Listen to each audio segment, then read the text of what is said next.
ঢাকা বিশ্ববিদ্যালয়ের টিএসসিতে এই মুহূর্তে কথা বলছেন বৈষম্য বিরোধী ছাত্র আন্দোলনের সমন্বয়করা। সরাসরি যাচ্ছি সেখানে।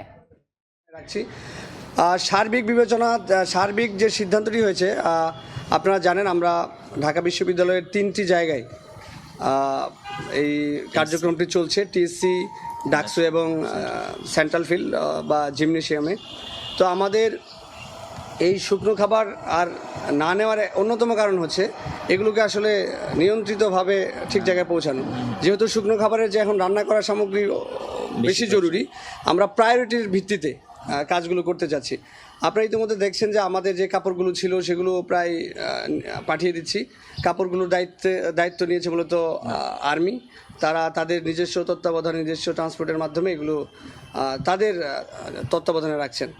তো এখন আমরা আমাদের টিএসসি, জিমনেশিয়াম এবং ডাকসুতে যে খাবারগুলো রয়েছে, বিশেষ করে শুকনো খাবার, সেই খাবারগুলোকে আমরা বিভিন্ন জেলায়, বন্যা কবলিত বিভিন্ন জেলায় পাঠাচ্ছি।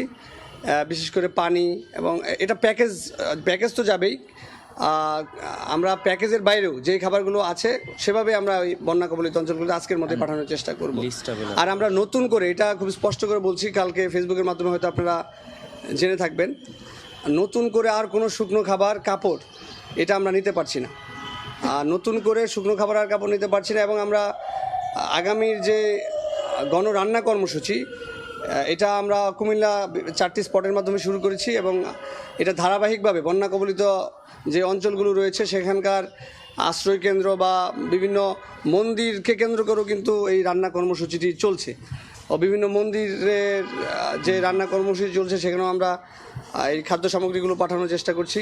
পাশাপাশি বিভিন্ন স্কুল, প্রতিষ্ঠান কেন্দ্রিক যে আশ্রয় কেন্দ্রগুলো রয়েছে সেগুলোতেও আমরা পাঠানোর চেষ্টা করছি।